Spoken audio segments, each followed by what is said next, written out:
Então, professor, boa noite. Meu nome é Breno, sou R3 aqui do Serviço da Urologia da UERJ.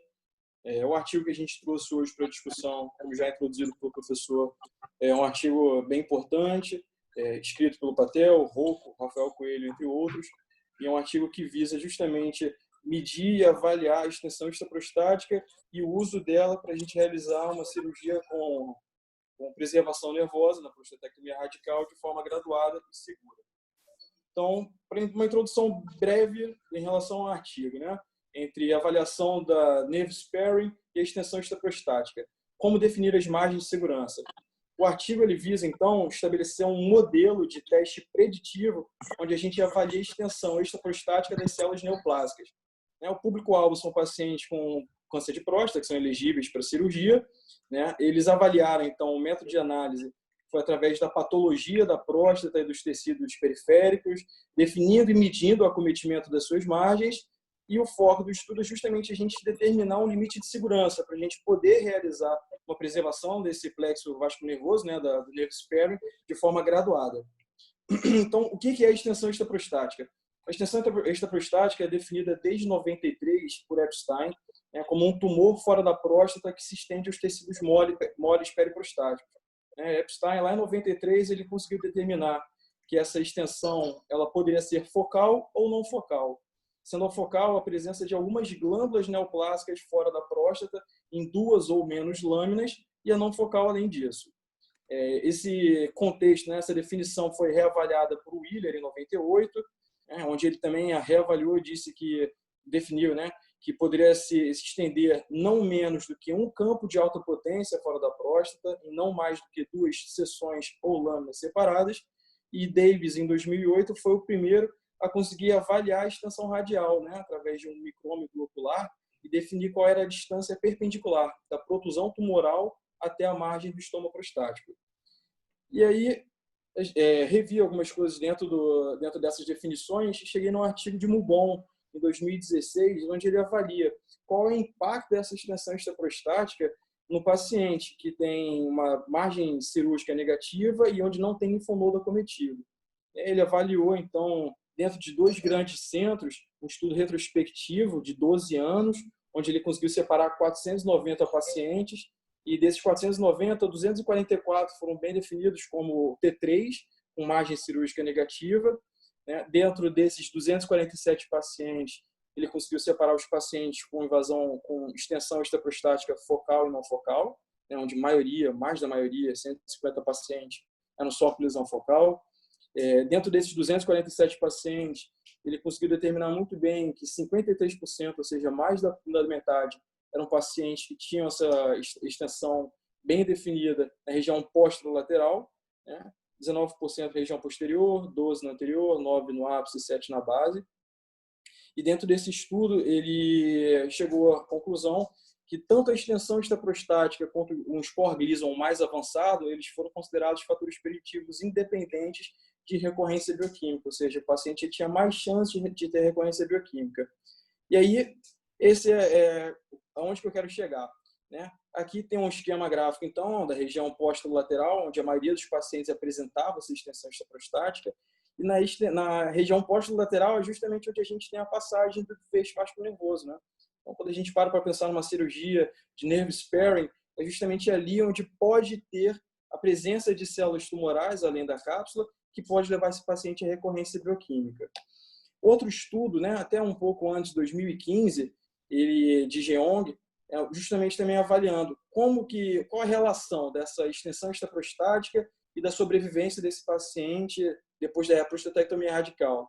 Ele conseguiu separar, então, foi um estudo retrospectivo, onde ele conseguiu separar mais de 10.000 pacientes, 6.000 pacientes só com T3F, só com a doença localizada na próstata. Dentro desses pacientes, dessa avaliação de mais de 20 anos, ele chegou à conclusão que, apesar do paciente ter extensão extraprostática da doença, isso não influenciaria de forma alguma não só a sobrevida geral desse paciente, como a sobrevida relacionada à progressão da doença. Mas é um paciente que, por ser considerado um alto risco, para recidiva bioquímica, ele deveria ser considerado um subgrupo e sempre que possível avaliar uma terapia adicional para esse paciente, sempre uma terapia adjuvante. Então, até o momento, o que a gente tem? A gente tem que a extensão extraprostática ela é considerada um alto risco, né? Um caráter de alto risco para recorrência bioquímica, e os pacientes que apresentam essa extensão extraprostática têm que ser pacientes avaliados, né, como provável candidato a uma terapia adjuvante. A extensão extraprostática ela não interfere na sobrevida geral, nem na progressão de doença, né, de doença. Ela comete em boa proporção esses pacientes T3, né? Dois estudos de Patel e Jeong, eles avaliaram que mais ou menos 1/4 dos pacientes eram acometidos por extensão extraprostática, e a extensão é quase sempre, né, das vezes, os pacientes apresentam região posterolateral. Então, a gente tem um paciente que a gente consegue determinar bem, predizer se ele vai ou não evoluir com recorrência bioquímica, mas e a potência? Como é que a gente avalia e pode usar o estudo do Patel para deixar esse paciente potente? Como é que a gente consegue explicar para um paciente de 50 anos, 40, 60, que entra potente para a cirurgia, visando sair livre do câncer, ele acaba evoluindo com disfunção erétil?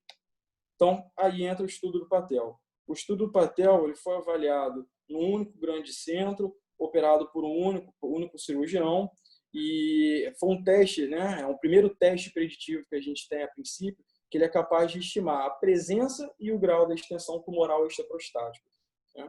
Ele é um estudo que ele determina com segurança a realização do nerve sparing, ele auxilia na tomada, ambulatorial, consultório, as decisões relacionadas ao paciente quanto à preservação nervosa, o controle oncológico, a capacidade de recuperação funcional. É um estudo, é um método, é uma ferramenta que ela consegue classificar de forma gráfica a probabilidade de acometimento. Ela possui um bom valor preditivo para reproduzir com acurácia o resultado final que a gente encontra no laudo histopatológico e é capaz de avaliar a probabilidade da recorrência bioquímica. Então, o que é o PRESS? O PRESS ele avaliou 6.300 pacientes. Desses 6.300 pacientes, eles viram que os pacientes que tinham T3, né, o estadio T3, no máximo que eles chegavam até 5 milímetros de distância da extensão extraprostática. Tem um número ou outro que chega até 40 milímetros, 10 milímetros, mas 95% das vezes eles se limitavam a 5 milímetros. E eles separaram 7 fatores preponderantes para a gente analisar nesses pacientes, que é a idade do paciente, PSA total, qual o estágio clínico, a porcentagem da média de câncer, a razão do número de fragmentos acometidos, né, com mais de 60% de neoplasia, quantos fragmentos, qual o número de fragmentos positivos e qual é a razão do número de fragmentos com mais de Gleason 6.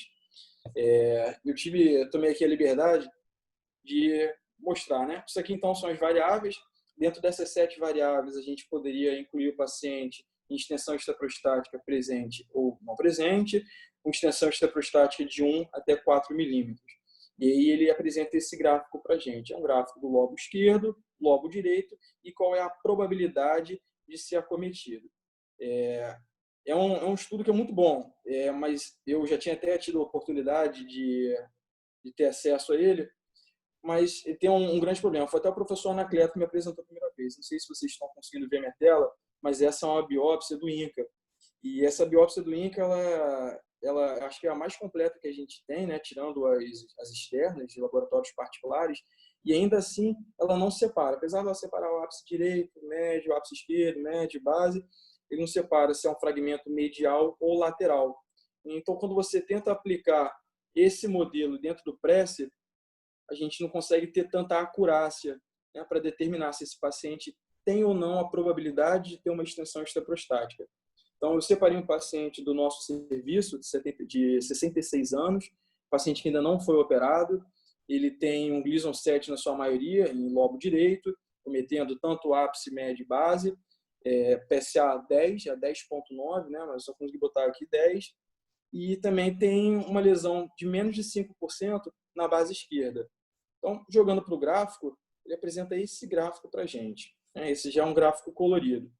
E aí, retornando aqui à apresentação, o que esse gráfico colorido representa? Vocês conseguem ver que tem aí lobo esquerdo, lobo direito, tem esses 4 pontos, né? Esses 5 pontos, na verdade, e essas 5 cores. Então, o que significam essas cores? O verde escuro, né, é onde a gente tem uma chance de falso negativo de em torno de 20%, o verde claro, falso negativo de 10%, o vermelho de uma chance de falso positivo de 20% e vermelho claro de 10%. Então, o que significa esse falso negativo? Qual é a chance desse paciente realmente apresentar ou não a probabilidade de ter uma extensão extraprostática? Então, aquele paciente que tem, em sua grande maioria, um lobo direito acometido de um Gleason 7, ele tem aqui em cima uma alta probabilidade de ter doença extraprostática, então já se encontra lá no vermelho, mais que 1 milímetro está na zona daquele vermelho claro, 2 milímetros e 3 milímetros está numa zona amarela, que eu vou falar mais à frente, e 4 milímetros ali no verde claro, ou seja, ele tem uma grande chance de ter uma doença extraprostática até 3 milímetros. Né? Por que até então? Por que desse amarelo, se a dúvida? Porque esse amarelo a gente não consegue pré-determinar com certeza se é ou não acometido. Então, o artigo, inclusive, cita que é nessa zona amarela que a gente deveria abrir mão de outros métodos de diagnóstico. Ele cita, inclusive, a ressonância magnética multiparamétrica da próstata. Então, conclusão, é que é um estudo que ele tem uma capacidade, né, de encontrar um número significante de pacientes com uma doença localizada, extraprostática, a presença, a quantidade de tecido acometido e os fatores preditivos para a recorrência bioquímica foram muito bem definidos por esse estudo, né, e, inclusive, isso aqui trouxe também alguns dados do estudo do Wheeler, né, que foi um dos autores que também estudaram a extensão extraprostática.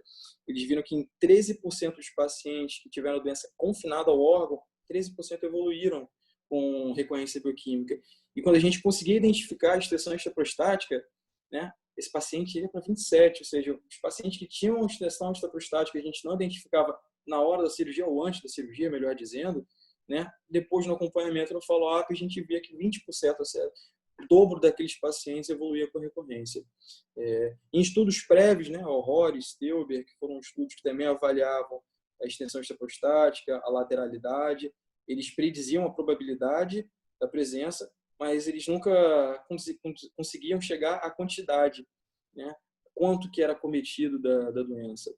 E o estudo também cita que a ressonância multiparamétrica, apesar de ser excelente para o diagnóstico, conseguir direcionar a biópsia, quando a gente usa para avaliação da extensão, ela possui uma alta especificidade, mas ela possui uma baixíssima sensibilidade para a detecção dos pacientes T3. Então, um grande ponto positivo, né, os grandes pontos positivos desse estudo é um estudo com N muito elevado, muito bem selecionado, só um cirurgião com uma grande experiência operou. Foi um estudo que foi capaz de determinar se tinha extensão extraprostática ou não e quantificar, né, medir. Um estudo muito fácil de interpretar, vocês veem ali o gráfico, a forma da gente preencher, está localizado num site de fácil acesso, ou seja, tem uma fácil difusão desse estudo, dessa ferramenta. Quanto mais esse estudo for difundido, ele pode levar futuramente a uma padronização e quando a gente consegue ter um volume muito grande, ele pode passar por uma validação externa. É a primeira ferramenta, na verdade, que a gente tem na literatura, que é uma ferramenta preditiva com capacidade de medir e detectar a extensão extraprostática e possui uma acurácia mais do que satisfatória. E os grandes pontos positivos, né? É um estudo que é relativamente recente, é 2017, né? Então ele ainda não passou por uma validação externa, nenhum outro autor chegou a usar os dados que foram cedidos ou outros dados de outros grandes centros para ver se realmente ele tinha essa qualidade na predição, né? Um estudo que ele só se baseia em fatores clínicos e histopatológicos, a gente não tem nenhuma ferramenta de avaliação radiológica para auxiliar. E a base populacional é a base norte-americana, em grande parte é caucasiana, não tem negros, não tem asiáticos, né? E são pacientes com baixo risco. A gente tem poucos pacientes com T3, com Gleason mais elevado, com PSA mais elevado. Então, eu fui um pouco além e trouxe dois artigos também. Eu trouxe uma revisão, na verdade, é uma resposta ao artigo do Patel, uma resposta em 2018, publicado na European Sociology of Urology, que é um histopatologista, Montoni, que ele avaliou o artigo, usou a ferramenta, ele elogia muito, critica algumas definições em relação ao nome, né, ao invés de extensão extracapsular, extensão extraprostática, mas, por fim, ele cita que também deveriam ser avaliados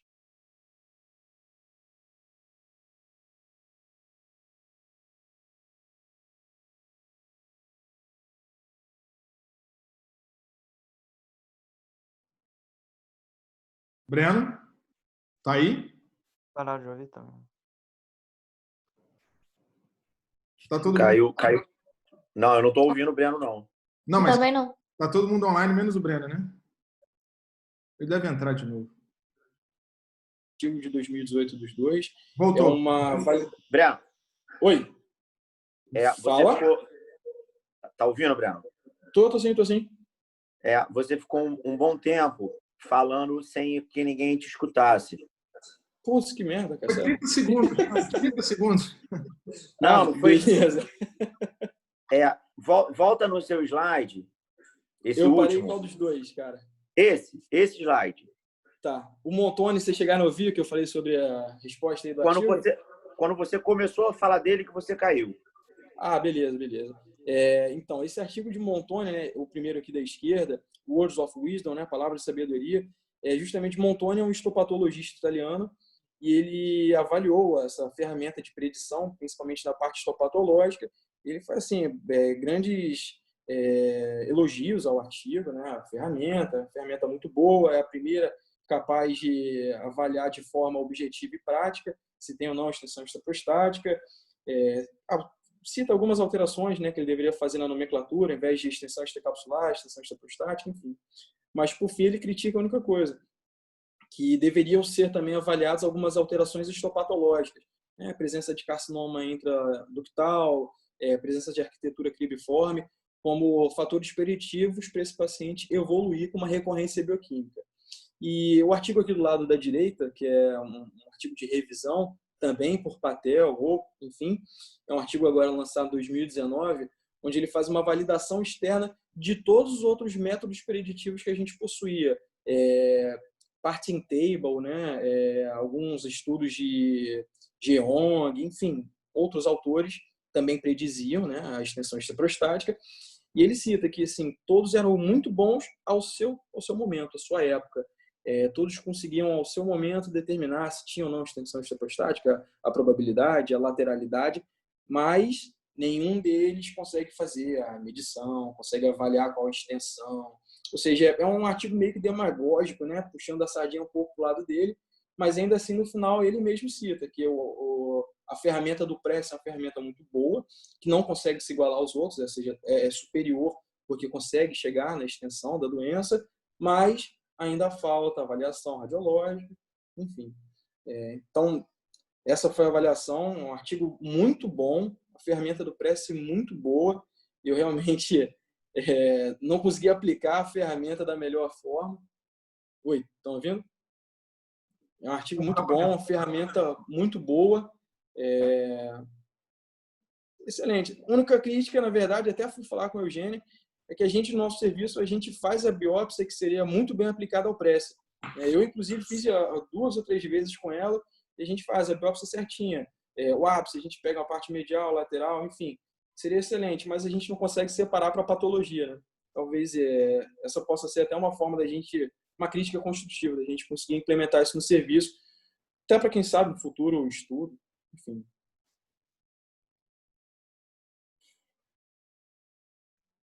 Maravilha, Breno, muito bom. Vou começar comentando aqui, então. Primeiro, te parabenizar, a sua apresentação foi muito boa dessa vez. Eu achei muito bom que você fez uma introdução rápida ao assunto. Eu acho válido, desde que não se estenda. E você focou no ponto mais importante do artigo, que é a aplicação clínica dele.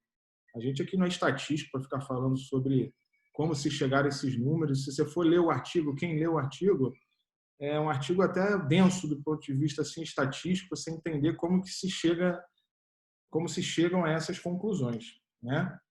Mas parabéns pela apresentação, foi muito boa e se ateve ao tempo. Bom, o artigo ele tinha como intenção, né, avaliar essa questão da extensão extraprostática, principalmente a microscópica, né? Foi a isso que ele se ateve, né? A extensão extraprostática, a gente não teve aula sobre isso, mas vocês sabem, é o T3A, né? Quando você tem vesícula seminal, é T3B.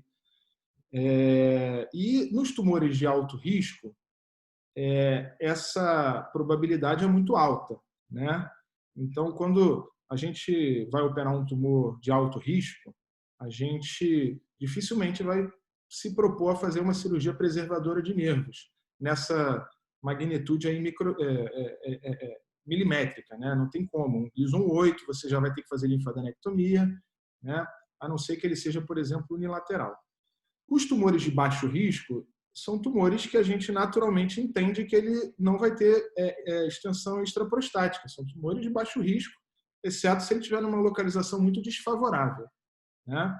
Então, a princípio, ao meu ver, e foi também o que foi falado no artigo, essa ideia, né, desse nomograma é a aplicação principalmente nos tumores mais intermediários, são aqueles onde a gente tem dúvida, né?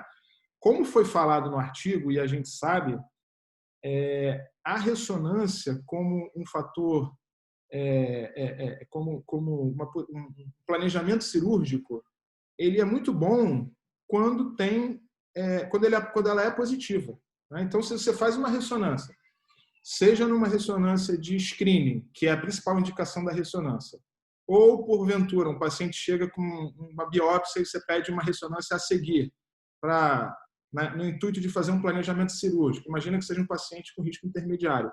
E essa ressonância ela é positiva, de algum lado, ok, né? Isso nos dá um bom preditor. Agora, se ela for negativa, a nossa sensibilidade é menor do que 60%. Então, uma ressonância negativa não significa que ele não é um T3A. Esse é o principal ponto do artigo e aonde ele se debruça. Ele teve a intenção, nesse artigo, também de tentar separar por lobos, né? Porque hoje, antigamente, existia um conceito de você fazer uma preservação de nervo intrafacial, interfacial, extrafacial. Isso hoje já não se fala tanto assim. Normalmente, a gente fala mais a respeito de uma preservação gradativa, total, parcial, e isso é o que se fala hoje mais em dia. O que a gente fica devendo por exemplo, quando você vai fazer a cirurgia, você só saber o lobo, às vezes, fica devendo para a gente. Então, quando a gente vai fazer a preservação nervosa, por exemplo, na cirurgia robótica, você tem a preservação nervosa posterior, né? Quando a gente faz aquele acesso ao espaço posterior, na face ali de Deneuvilliers. Então, isso é uma preservação nervosa. A gente também tem que se atentar, por exemplo, a uma invasão microscópica de ápice, né? Tudo isso pode estar dentro de um lobo. Vocês estão ouvindo bem? Ouvindo, professor? Acho que Ouvindo. Falando ali, está atrapalhando um pouco. Então, quando você vai analisar o artigo só, né? O lobo esquerdo tem uma chance X, o lobo direito tem uma chance Y. A gente também não está se atentando a essa questão de você ter a anatomia da próstata bem delimitada. Então, é importante não só a gente calcular, se possível, como o Breno falou, depende de uma biópsia sistemática bem feita, né? Mas, assim, mais do que isso, a gente precisa saber a localização. Porque se o tumor está no ápice, eu vou fazer uma dissecção nervosa na base diferente, no ápice diferente do que eu vou fazer na base, né? Então, a ideia do artigo eu acho muito boa para estandardizar um pouquinho os trabalhos e, de certa forma, quando você está no teu ambulatório, você também tem uma opção de mostrar para o paciente que ele tem um risco de ser um T3A, né? Você tem que avisar que você provavelmente vai ter que fazer uma preservação nervosa parcial ou não conseguir fazer, de acordo com o normograma dele. Existem outros normogramas, vocês já conhecem. A gente antigamente calculava a tabela de Parting. Tinha que botar no papel, botar na regrinha. Agora tem aplicativo. E o que a gente mais usa atualmente é a do Memorial, né? Todo mundo já conhece, já está careca de saber que basicamente usa os mesmos critérios clínicos, só não tem essa questão da biópsia sistemática. E dá um preditor de percentual de possibilidade de extensão extraprostática. E isso é muito bom para você falar para o paciente no pré-operatório, para ele não se surpreender com uma possibilidade de uma terapia adjuvante, né? Então, era basicamente isso que eu ia falar. A importância de você fazer um pré-operatório adequado, uma ressonância, não só você calcular a probabilidade por lado, mas mais do que isso. Até naquela ficha que a gente tem, de pré-operatório, a gente tem uma ficha que coloca assim, lado direito ou esquerdo. Né? Eu proponho aí a quem, o R3 aí, Breno, você fica designado, você pega aquela ficha e você divide em sextantes, né? Porque aí a gente consegue saber até melhor. Só saber o lado é pouco. A gente está fazendo cirurgia tanto aberta quanto robótica muito detalhada e a gente vai precisar saber. Eu vou precisar preservar mais no ápice, mais na base? É mais lateral? É mais anterior? Se eu fizer uma cirurgia, se for um tumor com uma probabilidade de extensão extraprostática anterior, talvez não seja uma boa opção a gente fazer aquela técnica de preservação anterior. Né? Se for um tumor anterior, também não é uma boa indicação de HIFO. Né? Se for um tumor de ápice, também não é uma boa indicação de HIFO. Né? Então, essa questão anatômica da próstata é fundamental para a gente parar de só pensar em lado direito e lado esquerdo. Essas são as principais considerações. O professor Fabrício levantou a mão para falar e o Fernando também deve falar depois. Vamos ver o que eles têm para dizer também. Não, eu só queria falar que a gente já passou da hora de começar a fazer a biópsia padrão das 12 áreas, ápice, meio e base, lateral e medial, direita e esquerda. Acho que a gente tem que implementar isso, entendeu? Me ouviram? Professor, a gente tem feito isso, pelo menos lá na Policlínica, né? Na Policlínica... Lá no Pedro Ernesto também temos feito assim, professor. Está começou a ser implementado quando chegou o RAIFU, foi conversado em alguma sessão clínica. Não falar a gente temos. Não fala a gente temos, não. Não, acho que eu não falei isso, não. Agora, não falei isso, não, professor. Deixa eu fazer uma correção, professor. A gente faz por sextante, mas a gente separa em 2 frascos, porque tem uma questão logística envolvida nisso aí. Então, fica lado direito e lado esquerdo. A gente consegue separar em 2 frascos e identificar o material. A gente pelo menos, eu não tenho feito a biópsia, é outro dia que faz. Lá. Eu sei, Paulo, mas não adianta nada você fazer das 12 áreas e dividir e colocar tudo junto. Concordo. Não, mas a Piquet está fazendo separado, está fazendo 6 frascos. Tem que ser 12 frascos. Porque tem que ter o lateral e medial. Tem que ter 12 Não, frascos. mas são 6 de cada lado. Pelo menos as últimas que eu fiz lá. 6 de cada lado, ótimo. Então é isso mesmo. Então tá bom. Assim, então, isso eu só vi esse ano. Antes não era, não. Mas aí depois que implementaram o RAIFU, o Rui pediu para começar a fazer assim. Aí tá sendo... Então já está fazendo, ótimo. Perfeito, é isso aí. A gente tem que fazer isso. Esse é o mínimo, né? Porque acabou ficando um tempo parado aí com o coronavírus, mas já está voltando e vamos manter esse padrão aí, sim. Perfeito. Parabéns para todos. Parabéns, Breno. Pé quebrado te deu tempo de estudar bem. Estou bem mesmo. Deu sorte, professor, deu sorte. Só para a gente finalizar, Breno, parabéns. Foi muito bom. Meu áudio tá saindo? Tá. Você focou no artigo e, além de focar no artigo, você trouxe alguns dados que você pegou até como referência do próprio artigo. Isso mostra aí o interesse maior para ter o maior conhecimento mais específico possível sobre o assunto. Acho que o Paulo falou tudo que podia falar sobre o caso e essa discussão que a gente teve aqui agora até em relação à questão de padronização de uma biópsia, porque isso vai nos ajudar tanto na cirurgia como no RAIFU, na técnica, na decisão cirúrgica, que o artigo mostrou que pode ser bastante útil, né? Eu acho que a grande aplicação desse artigo seria, num caso até que a gente já discutiu aí em aulas anteriores, que é a questão da margem, né? Eu acho que a margem positiva acaba sendo uma grande preocupação nossa, né? E tendo essa biópsia padronizada, a gente pode saber muito bem qual paciente que a gente pode tentar fazer uma preservação maior ou não. Só relembrando, né, para ficar bem memorável para todos nós, bem medular, que o uso do Prece seria muito bacana, nos ajudaria muito nisso, mas eu acredito que outros fatores também, né? Alguns fatores para a gente deixar muito guardado. que hoje tem sido muito utilizado, todos os trabalhos novos têm demonstrado isso, que é o quê? Que é a questão da densidade. A densidade do PSA tem sido muito utilizado. Um PSA que tem a densidade maior do que 0,2 são PSAs com o maior risco de margem positiva. E outros fatores que já foram citados no próprio trabalho, que o Breno citou, que é o grau de ZUP, né? Ou seja, quanto mais agressiva a doença, o percentual de biópsias positivas e a presença de estação de extravasamento extracapsular, que foi exatamente o foco principal do artigo. Parabéns, Breno.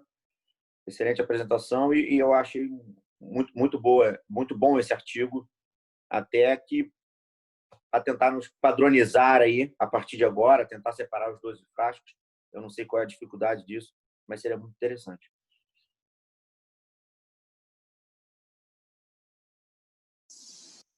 Eu posso fazer uma pergunta, Breno? Fica à vontade, cara. Não sei se você vai responder, mas perguntar você pode. Não, com certeza. Deixa eu falar, eu não ouvi você falar, cara, alguma coisa citar no artigo sobre vesícula seminal. O artigo cita alguma coisa sobre extensão para vesícula, acometimento e sobre preservação neural, porque na aula que o Fabrício deu, inclusive, e, enfim, outros artigos que eu já vi também, outras pessoas citarem em outros webinars, e fala justamente da face de Novillier com inervação e tudo mais. E a gente sabe que o acometimento da vesícula seminal tem sempre acometimento da Novillier, porque na ressecção você vai ressecar tudo. Nesse paciente que tem acometimento de vesícula seminal, você ainda pensa em fazer o Navel Sparing? Eu não vi falando no artigo que você falou, na apresentação. Eu não sei se eu não prestei atenção. Não, cara. Quando você tem invasão de vesícula seminal, é considerado um paciente T3, né? Então, é um paciente já com risco maior para você ter a invasão. E, assim, eu não cheguei também a ver nada específico falando, né? Se a gente preservaria ou não. Mas é um paciente com maior risco. Então, acho que a chance da gente ter um paciente com a extensão extraprostática ali acaba contraindicando, né? Mas talvez os professores saibam responder até melhor do que eu.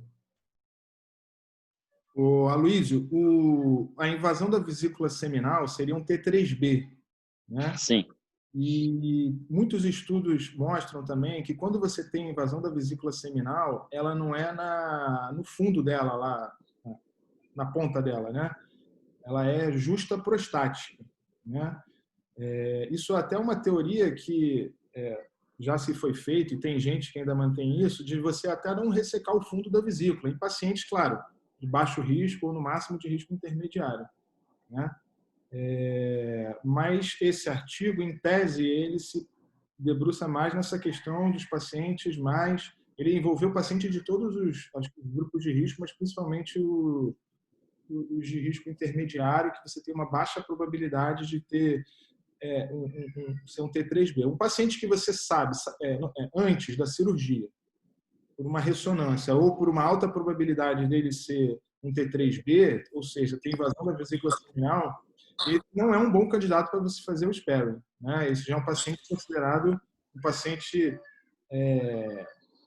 de alto risco, praticamente de alto risco, com alta chance de recorrência bioquímica. Ele é um dos fatores preditores independentes de recorrência bioquímica, que seria a extensão extraprostática, invasão da vesícula seminal, a recorrência precoce do PSA, né? Além do score de Gleason pré-operatório desfavorável, né? E a margem positiva, principalmente, né? E a crítica também que foi feita daquele outro autor que o Breno citou em relação a não colocar outras variantes, né? Foi falado isso, você falou, não foi, Breno? Falei Montoni. Teve um autor que criticou por não ter posto essas outras variantes. Essas variantes atípicas, pequenas células, variante ductal, sarcoma, né, mais raro, todas essas variantes elas têm um prognóstico completamente diferente e mais desfavorável. Elas são consideradas de maior risco.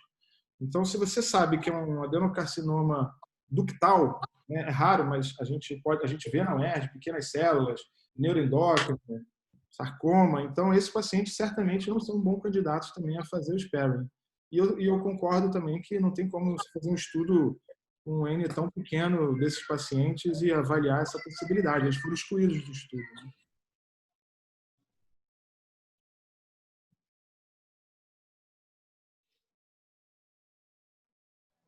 Professor, eu tenho uma dúvida aqui, posso perguntar? Tá achando? Então, tem num slide que ele falou, acho que é assim, até o momento, que a extensão extraprostática, ela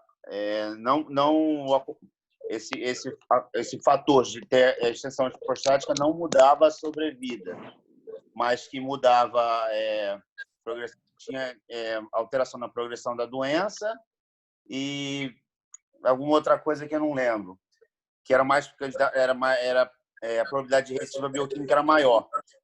Então, assim, o que me leva a pensar que talvez essa preocupação toda com a preservação não seja tão importante.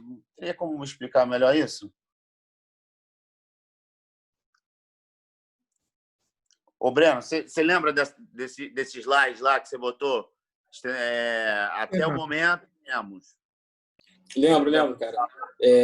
Na verdade, os estudos eles mostram que realmente você ter uma extensão extraprostática não vai mudar o tempo de a progressão livre de doença nem a sobrevida geral. Interfere só realmente na taxa de recorrência bioquímica, que é maior nos pacientes. Mas, assim, a interferência disso com a nerve sparing que eu não entendi muito bem, cara, a tua pergunta. Sim, se você tiver alta probabilidade de ter uma extensão extraprostática, vai interferir direto no nerve sparing, né, cara? Se você tem um Gleason alto, se você tem um PSA alto, se você tem a idade mais avançada, são coisas que interferem, né, na presença da extensão, você não vai pensar em preservar nada. Se você tem um paciente com 74 anos, que tem um Gleason 8, um PSA de 20, cara, você não vai nem cogitar fazer um nerve sparing para esse paciente. Então, acho que é mais ou menos por aí.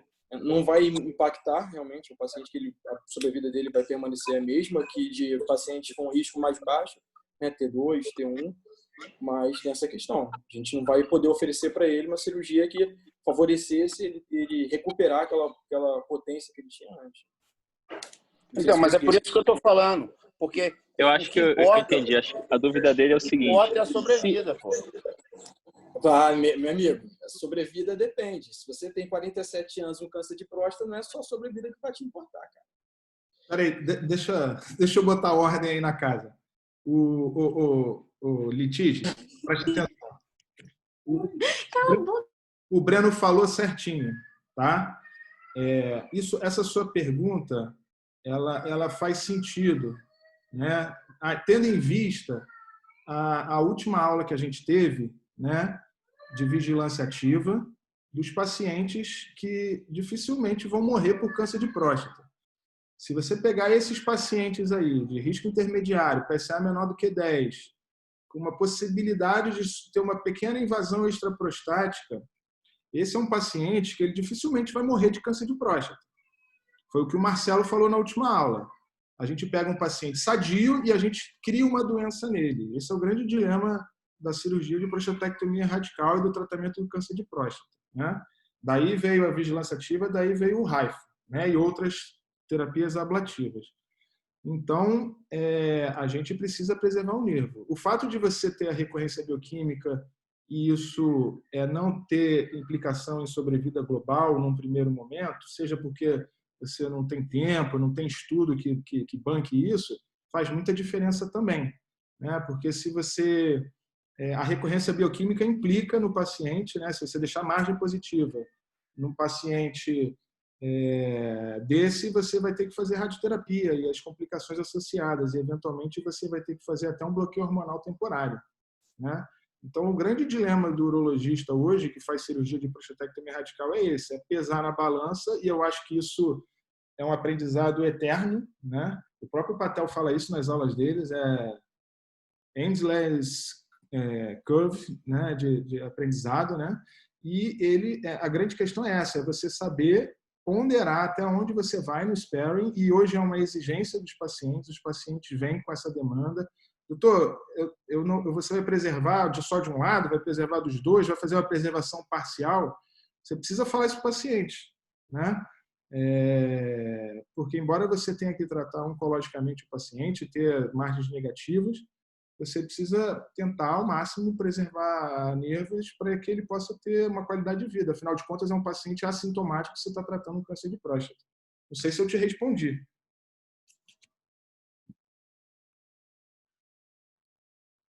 Deixa eu colocar uma situação. Por exemplo, o Breno falou, deu o exemplo aí, um paciente com Gleason 8, PSA de 20, 70 e poucos anos. Beleza. Agora, imagina um paciente com essas mesmas, com PSA de 7, 4+3, 3, PSA de 20, só que o cara é jovem. Considerando que se você fazer o Nevosperm ou não, vai ter a mesma sobrevida, pelo menos com o tempo de estudo que já fizemos até hoje, por que não fazer? Afinal, a potência sexual é importante para um paciente jovem. Sabemos que ele vai ter uma recidiva, ele vai ter maiores taxas de recidiva bioquímica? Vai. Mas a sobrevida é a mesma. Então, por que não preservar a potência sexual? Entendeu? Essa é a minha dúvida. Guilherme, você tá tendo... acho que você está confundindo margem positiva com extensão extraprostática, né? São questões distintas, né? Margem positiva significa que ficou doença. Extensão extraprostática, nem sempre. Extensão extraprostática, muitas vezes, é um T3A, por exemplo, que saiu a margem toda. Na extensão extraprostática, não mostrou diferença em relação à sobrevida. Mas a margem positiva, você vai ter que tratar o paciente. Você não vai deixar esse paciente com a margem positiva. Vai implicar num tratamento a mais. Vai implicar ele ter que fazer uma radioterapia. Vai implicar ele ter que fazer um bloqueio hormonal. E essa implicação pode levar a um efeito colateral ainda maior para esse paciente do que apenas a cirurgia em si. Entendeu? Sim? Beleza. Entendi. Está sem o microfone aqui. Entendi.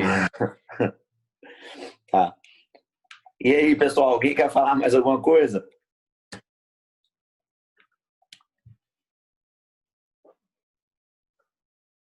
Não? O professor Fabrício está indo aí? Está me ouvindo aí?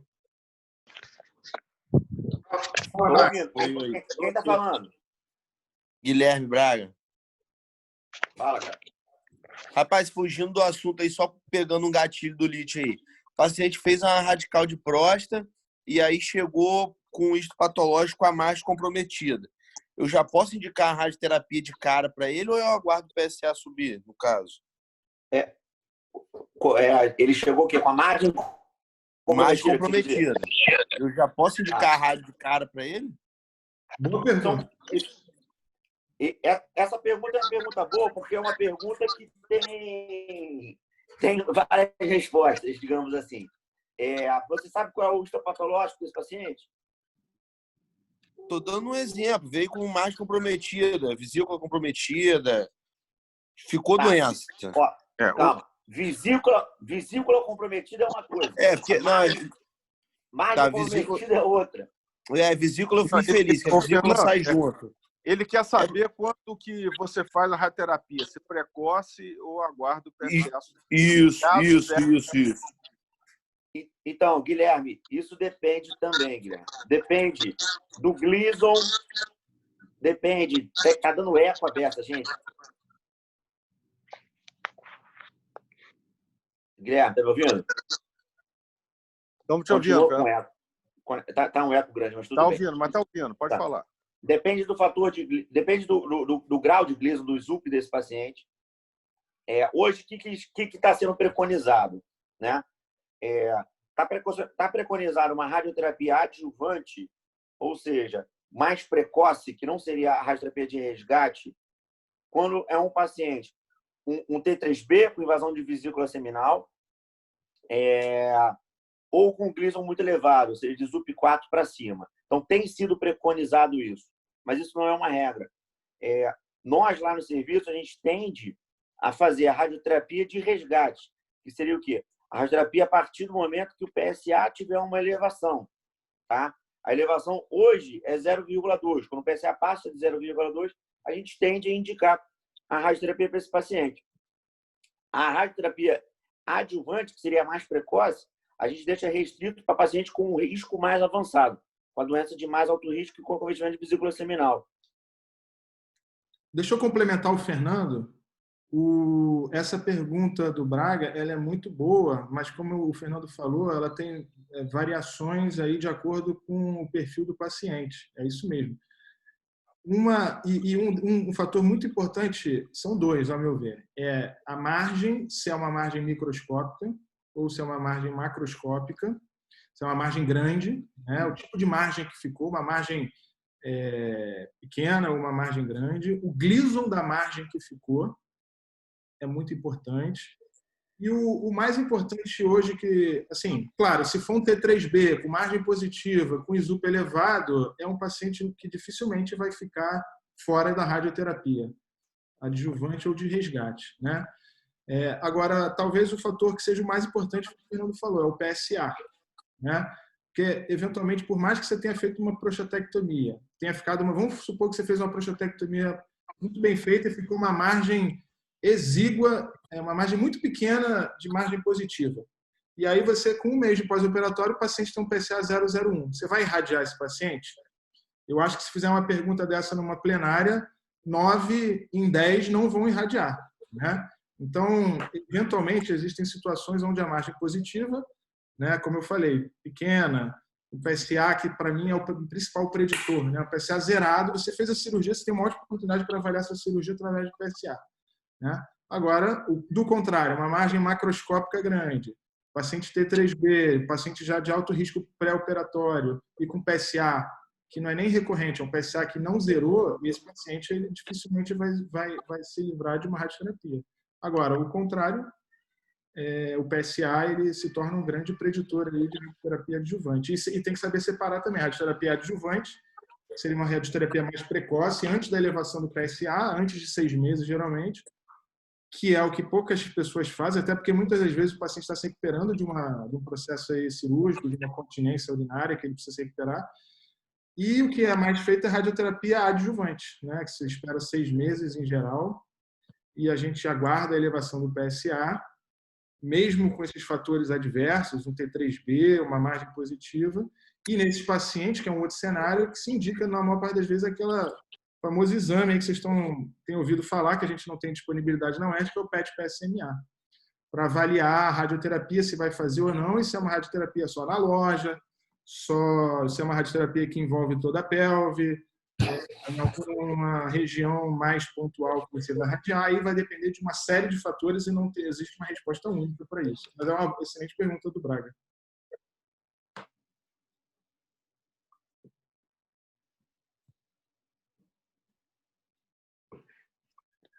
Algo mais, gente?